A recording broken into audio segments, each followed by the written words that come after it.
Aliansi Pejuang dan Purnawirawan TNI soal Pulau Rempang, Jokowi memang bajingan tolol. Berita ini bersumber dari konten Islam.com. Linknya ada di deskripsi video ini. Selamat mendengarkan. Modus penjualan tanah air berdalih investasi, terus mengundang sakit hati masyarakat, dan Tentara Republik Indonesia. Aliansi Pejuang dan Purnawirawan TNI mengeluarkan pernyataan keras, atas pengusiran rakyat Pulau Rempang, yang disinyalir demi memuluskan penjajahan Cina.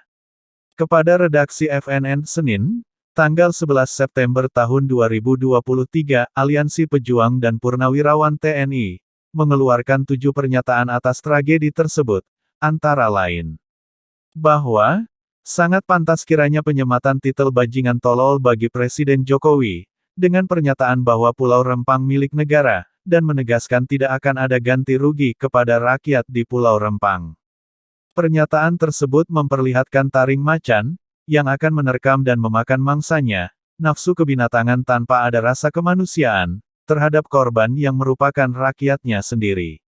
Bahwa, pernyataan Mahfud MD sebagai Menko Polhukam bahwa HGU dan HGB sudah ada sejak tahun 2001, memperlihatkan kekuasaan yang sangat berpihak kepada pemodal, dan ketidakpedulian terhadap nasib rakyat sendiri. Padahal jika mau HGU dan HGB karena sudah puluhan tahun tidak dimanfaatkan, bisa saja dicabut demi rakyat yang telah hidup di Pulau Rempang dan Pulau Galang sejak ratusan tahun berketurunan. Bahwa, sikap pemerintahan Jokowi secara otoriter menyebabkan terjadinya tindakan represif dan biadab, serta tidak berperi kemanusiaan yang dilakukan oleh petugas gabungan Polri Kepulauan Riau, kepada warga di Pulau Rempang, telah menyebabkan banyaknya korban, gangguan kesehatan dan menimbulkan trauma psikologis terutama bagi masyarakat, termasuk anak-anak di Pulau Rempang. Bahwa, saya selaku Komandan Kodim di Pulau Rempang dan Pulau Galang tahun-tahun 1995 sampai tahun 1996,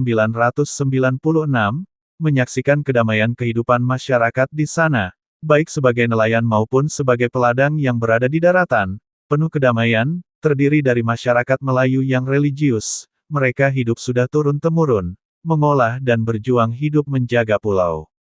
Tidak semestinya mereka dianggap sebagai bukan pemilik lahan di sana.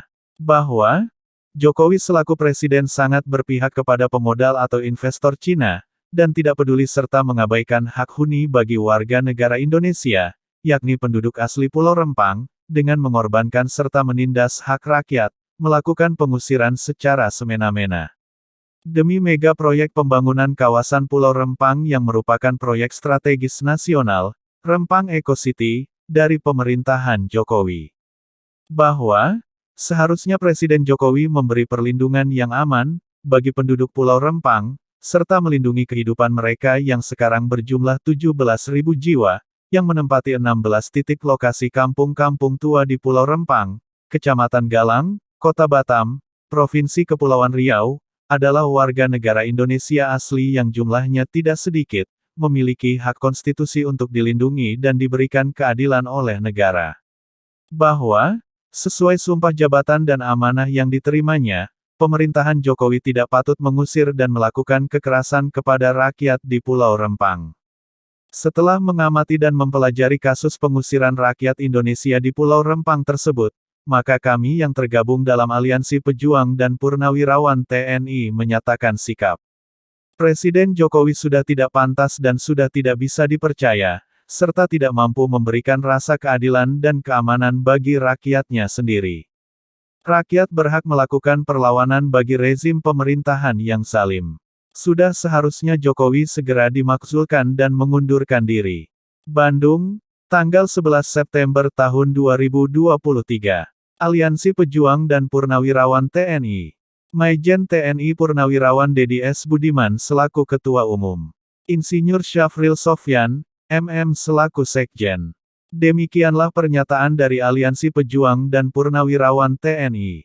Sebelum kami akhiri, izinkan kami untuk mengingatkan. Jangan lupakan, dan tetaplah ingat kepada 6 pemuda beriman, pengawal ulama, yang tidak salah apa-apa, diculik, lalu disiksa dengan sadis dan kejam, kemudian dibantai tanpa belas kasihan, oleh segerombolan setan.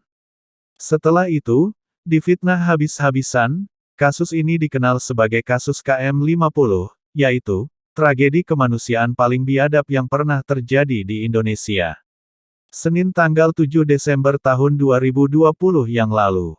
Allahu Akbar, Allahu Akbar, Allahu Akbar, Allahu Akbar, Allahu Akbar, Allahu Akbar.